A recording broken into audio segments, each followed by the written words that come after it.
The desert stretched endlessly, golden sand shifting beneath the relentless sun.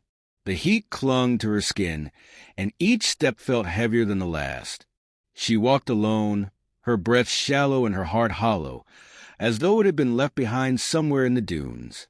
Luriah, once vibrant, once unbreakable, now felt like a fragment of who she used to be. The betrayal had shattered her.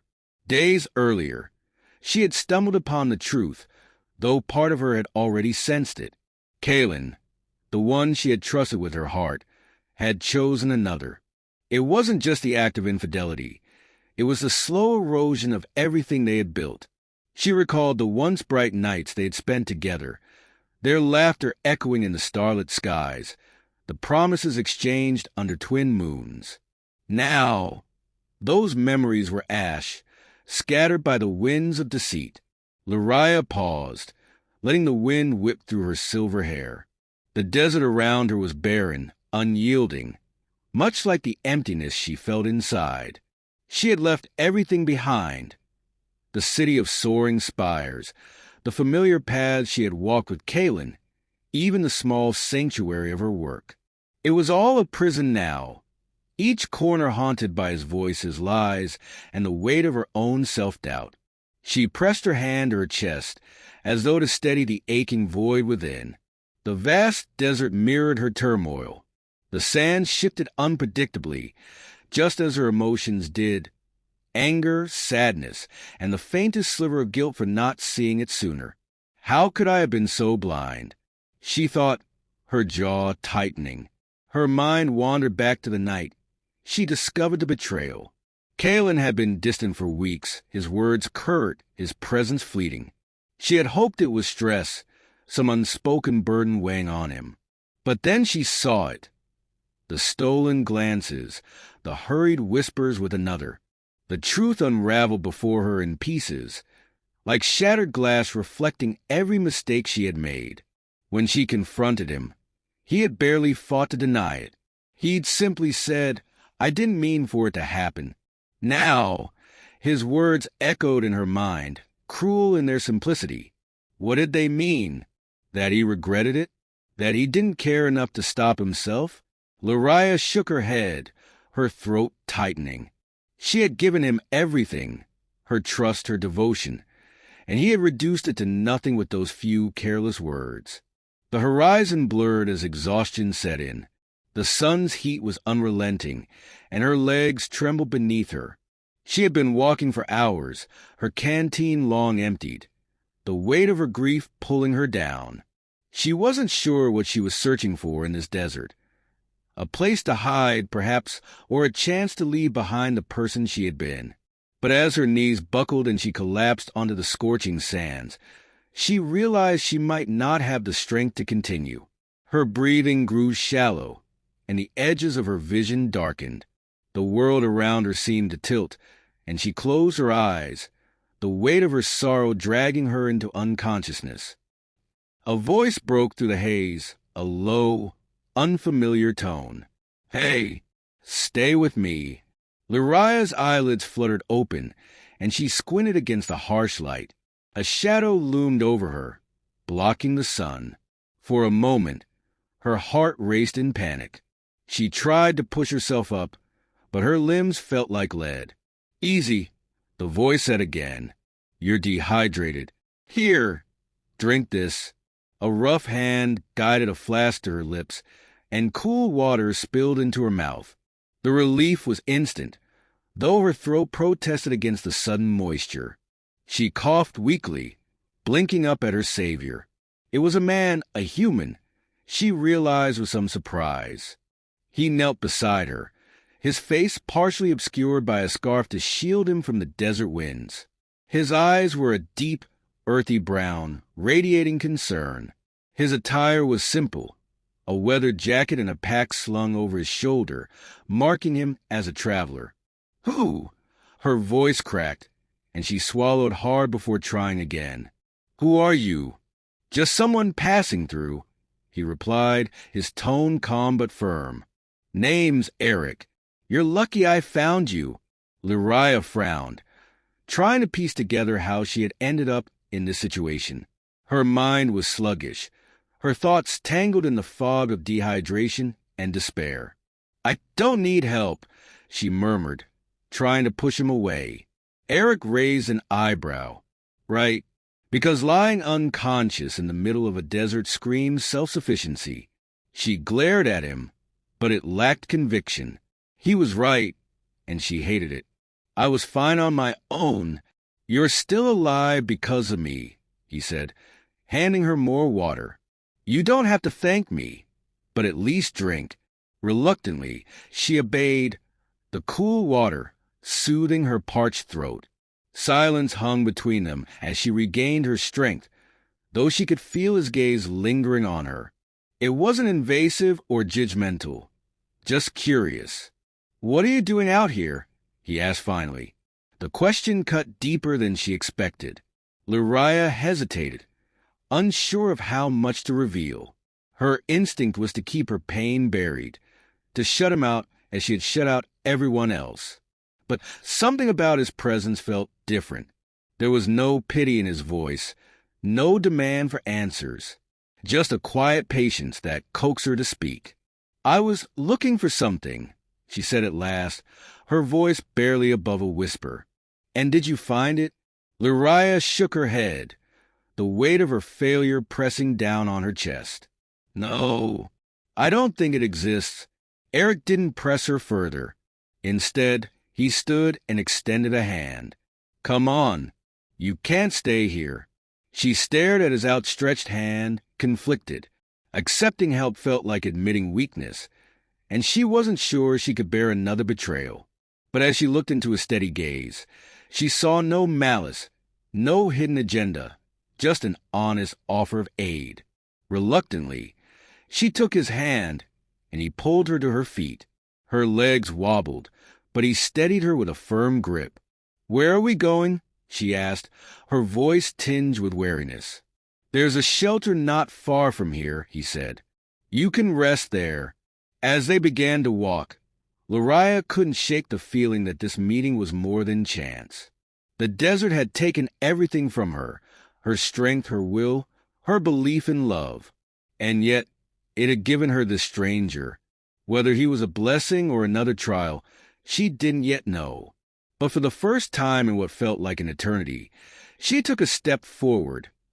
Not alone, but with the faintest glimmer of hope flickering in the distance. The shelter Eric had mentioned turned out to be a weathered outpost nestled in a rocky crevasse, hidden from the relentless desert winds.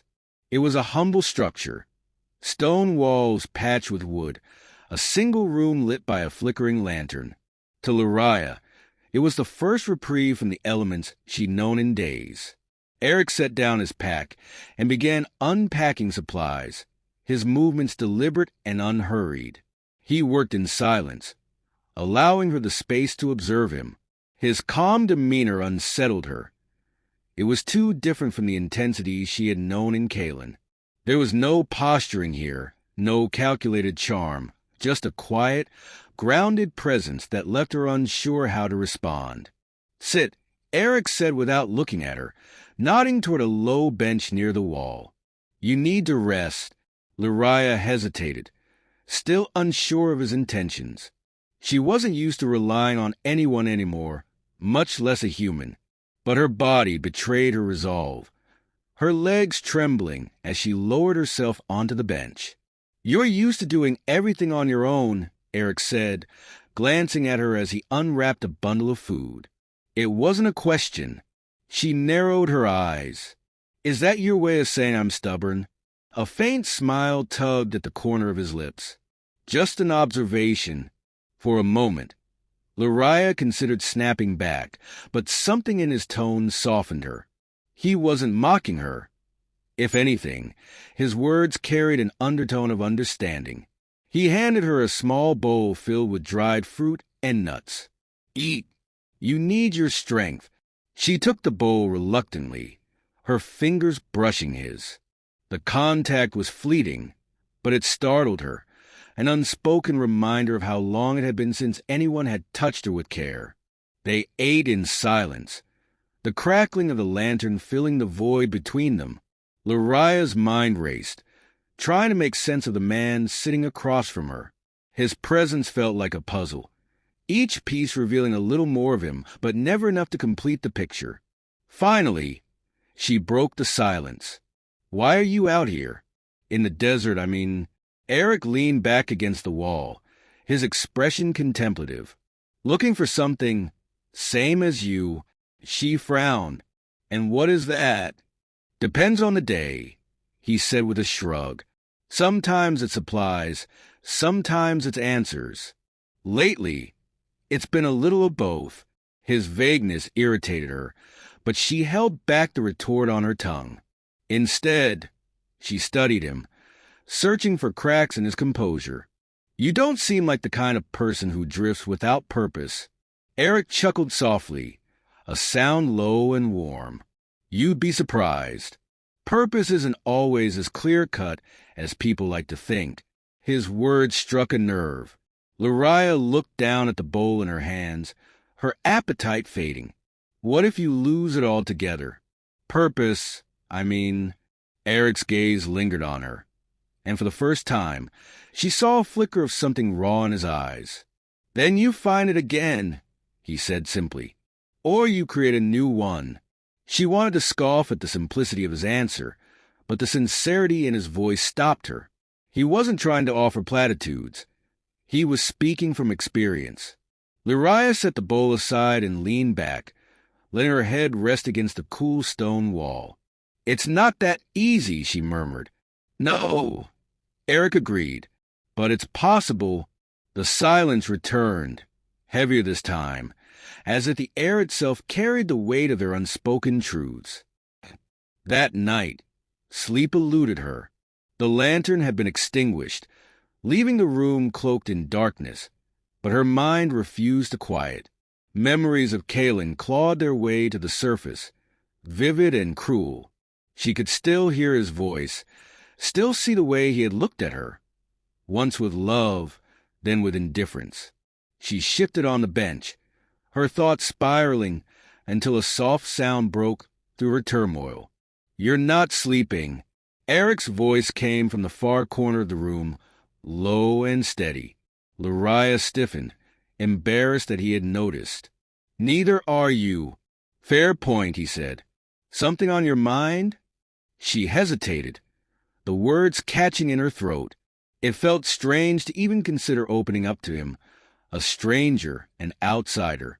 But the darkness made it easier, cloaking her vulnerability. "Have you ever trusted someone completely?" she began, her voice barely above a whisper, only to realize they were lying to you the whole time. There was a pause before Eric answered. "Yes."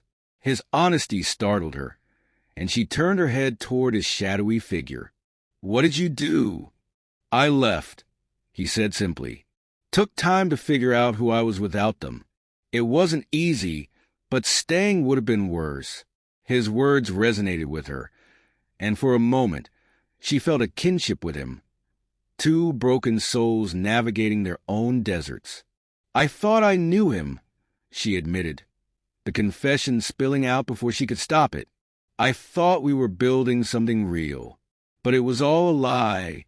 "It wasn't a lie," Eric said quietly. "Maybe it ended that way, but what you felt was real. That doesn't just disappear." Laria frowned, her chest tightening. "Then why does it hurt so much?" "Because it mattered," he replied. "If it didn't, you wouldn't feel anything." His words lingered in the air, carving their way into her thoughts. She didn't respond, unsure of how to. By the time dawn crept over the horizon, the weight in Laria's chest had shifted, slightly but noticeably. Eric was already awake, packing his belongings with the same quiet efficiency as before. "You're leaving?" she asked, the question sharper than she intended. He glanced at her, his expression unreadable. "Only if you are." Her brow furrowed. "What do you mean?" "You said you were looking for something," he said, slinging his pack over his shoulder. "If you're ready to find it, I'll go with you. But if you'd rather stay here," he gestured to the barren outpost. "That's your choice." Luriah stared at him, her mind a whirlwind of doubt and hesitation. She didn't know if she could trust him, didn't know if she was ready to take another step forward. But the thought of staying here, of letting the desert claim her completely, was unbearable. "Fine," she said, rising to her feet. "But don't expect me to rely on you." Eric's lips twitched into the faintest of smiles. "Wouldn't dream of it." As they stepped out into the morning light, the desert stretched before them, vast and unyielding. For the first time, Luriah felt something stir within her, a faint flicker of hope, fragile but persistent. She didn't know where the journey would lead, but as she walked beside him, the weight on her shoulders felt just a little lighter. The journey through the desert stretched on, the sand shifting endlessly underfoot. Each step was a test of will, each mile a reminder of the weight Luriah carried, not just in her weary legs, but in her battered heart. Eric led the way, his pace steady and unrelenting, yet never too fast for her to follow. He said little, his silence a stark contrast to the storm raging in her mind. The sun hung high overhead, its searing rays bearing down on them. Luriah squinted at the horizon, the heat warping the distant dunes into waves of golden mirage. She focused on the rhythm of her steps, using it to drown out the memories that still clawed at her. But the silence between them didn't last. "Why are you so determined to do this alone?" Eric's voice broke through the monotony, low but clear. Luriah shot him a glance, her defenses immediately rising. "I didn't ask for your company." "No, but you didn't push me away either," he countered, his tone calm but probing. "You could have stayed in that outpost. Yet here we are." She bit her lip, the truth of his words stinging. She didn't owe him an explanation, but something about his quiet persistence made it hard to keep her walls intact. "I don't trust people," she admitted finally, her voice tight. "Not anymore." Eric glanced back at her, his expression unreadable. Because of him? Luriah stopped in her tracks, the question hitting her like a gust of wind. She wanted to deny it, to say her mistrust ran deeper than just Kalen's betrayal. But the words wouldn't come. Instead, she nodded, her gaze dropping to the sand. "He wasn't just unfaithful," she said softly, the admission feeling like a wound torn open. "He made me feel invisible, like I didn't matter. And when I found out about the other woman, it wasn't just betrayal. It was proof that I wasn't enough." Eric stopped walking, turning to face her. His eyes met hers, steady and unwavering. "That's a lie," he said firmly. She blinked, startled by the intensity in his voice. "You don't know that." "I do," he said. "What he did says everything about him and nothing about you. His choices don't define your worth." Luriah wanted to believe him, wanted to cling to the conviction in his words, but the scars on her heart ran deep. "It's not that simple," she whispered. "No, it's not," Eric agreed. "But it's the truth." For a moment, they stood there, the desert stretching out around them like an endless sea. Luriah felt the familiar ache in her chest, but this time it wasn't as suffocating. Eric's words lingered in her mind, planting a seed of doubt in the narrative she had built about herself. By the time they reached the next outpost, the sun was beginning to set, painting the sky in hues of orange and violet. The shelter was little more than a crumbling ruin, a relic of a time long past, but it offered shade and a sense of safety. Eric lit a small fire, the flames casting flickering shadows on the stone walls. Luriah sat across from him, her knees drawn to her chest. The silence between them was less oppressive now, the tension eased by the quiet understanding they had begun to share. As the fire crackled, Luriah found herself speaking without thinking. "Do you believe people can change?" Eric looked up from the flames, his gaze thoughtful. "I think people can grow," he said after a moment, "but only if they want to." She frowned, her fingers tracing patterns in the dirt. "And what if they don't?" What if they just keep hurting others? Then you walk away, he said simply. You don't stay to fix them. That's not your job. His words struck a chord, echoing the thoughts she had tried to bury.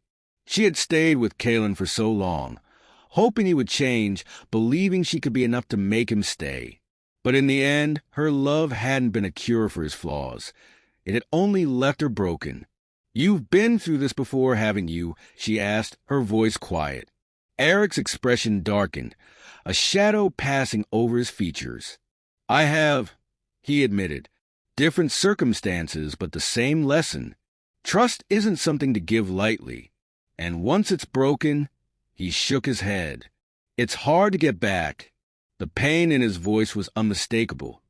And for the first time, Lariah saw him not just as a stranger, but as someone who had walked a path similar to hers. As the night deepened, they sat in companionable silence, the firelight dancing between them. Lariah felt a strange sense of calm, a reprieve from the storm that had consumed her for so long. I don't know where I'm going, she admitted, her voice barely audible. Eric looked at her, his gaze steady. Then let's figure it out together. She met his eyes, the sincerity in his words cutting through her doubt.